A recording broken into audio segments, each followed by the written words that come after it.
साहब ये बताइए कि आपने कहा कि ये सिर्फ इमरान खान की हुकूमत तक महदूद नहीं है, ये काफ़ी अरसा पीछे जाएँ आप, गुज़श्ता 10-12 सालों में ये पूरा दौरानिया इस पर मुश्तमिल है।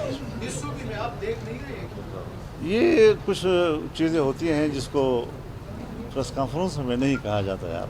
कुछ चीज़ें जो हैं थोड़ी सी किसी का पर्दा भी रहने दो ना यार।